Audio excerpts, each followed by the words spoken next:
इस जंगल में अकेले रहना, वो भी एक बूढ़ी औरत का, ये बात मेरे लिए बहुत हैरान कुन थी।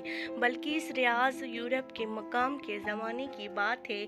मैं लंदन में अपनी सहेली के पास ठहरी हुई थी। एक रोज़ मुझसे कहने लगी कि आओ तुम्हें जंगल की सैर करवाती हूँ।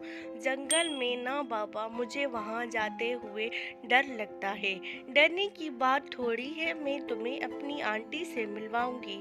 आंटी? मैंने हैरत से पूछा। हाँ, वो जंगल में रहती है। तो क्या वो अकेले जंगल में रहती हैं? कुछ लोग और भी हैं, मगर वहाँ बहुत कम घर हैं। अच्छा, मैं बेदिली से उसके साथ अपनी सहेली की आंटी ग्रेस से मिलने के लिए चली गई थी। 1 घंटे के ड्राइविंग पर जंगल आ गया था। हम दोनों एक छोटे से घर में आंटी ग्रेस को ढूंढने लगी थी। वो बावर्ची खाने में चाय का एहतमाम कर रही थी। शायद उन्हें हमारी आमद की इत्तला मिल चुकी थी। वो खुशी खुशी बावर्ची खाने से निकल कर हम दोनों से मिली। आंटी ग्रेस, ये मेरी दोस्त पाकिस्तान से आई है। वेलकम माय डार्लिंग, वेलकम, उन्होंने मेरा मुंह चूमते हुए कहा। हम दोनों उस वक्त लॉन्ग रूम में बैठे थे। आंटी ग्रेस चाय बनाकर ले आई थी, साथ चॉकलेट और बिस्किट भी थे।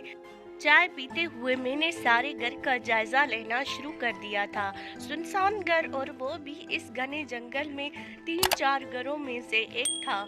कुछ फासले पर 3-4 घर और भी थे। अक्सर शिकारी वहां आकर ठहरते थे। उन घरों में सवाए चौकीदारों के और कोई नहीं रहता था। मगर ये बूढ़ी खातून इतनी बहादुर थी कि वो अकेले इस घर में रह रही थी। सारे घर में सन्नाटा छाया हुआ था। मुझसे रहा ना गया और मैंने पूछ ही लिया था। आंटी, आप अकेली इस घर में रहती हैं? बच्चे नहीं हैं क्या?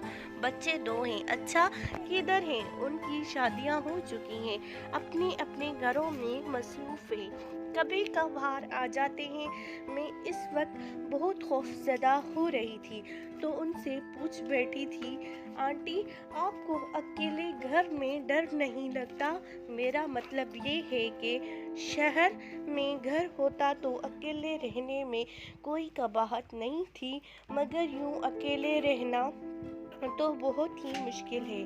मैं अकेली तो नहीं रहती हूँ, बहुत से लोग मेरे साथ रहते हैं। चाय पीने के बाद वो हमें बरामदे में ले गई थीं। कमरे से एक सीढ़ी उठा लाई थी और सीढ़ी को बजाना शुरू कर दिया था। अभी चंद ही लम्हे गुजरे होंगे तो बहुत सारे परिंदे आकर उनके कंधों पर बैठ गए।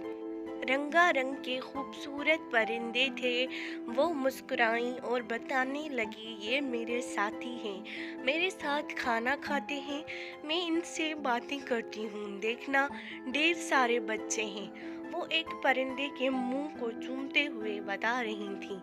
मैं हैरान थी, आंटी ग्रेस को देख रही थी, जो उन परिंदों के साथ खुश व खुर्रम दिखाई दे रही थी। मेरी हैरानगी को देखते हुए वो मुझसे गोया बोली, ना सिर्फ परिंदे मेरे बच्चे हैं, बल्कि 2 बिल्लियाँ और कुत्ते भी हैं। मैं परेशान हो गई थी, पूछ ही ना सकी थी। इस घने जंगल में अकेले रहना, और वो भी बूढ़ी खातून का, ये बात मेरे लिए बहुत ही हैरानकुन थी। सिर्फ परिंदों को अपनी औलाद बनाया हुआ था। आंटी ग्रेस ने 2 बिल्लियों को बुलाया और वो चुपचाप आकर उनके करीब बैठ गई थीं। कुत्ते उस वक्त कहीं घूम फिर रहे थे।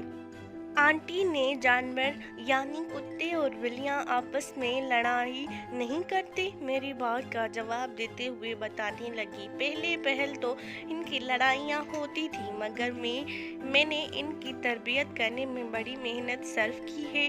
अब इतने तहज़्ज़ुब और मुनज़्ज़म हो गए हैं कि जो ही लड़ने की कोशिश करते हैं तो मेरा इशारा पाते ही खामोशी से अपनी अपनी जगहों पर बैठ जाते हैं।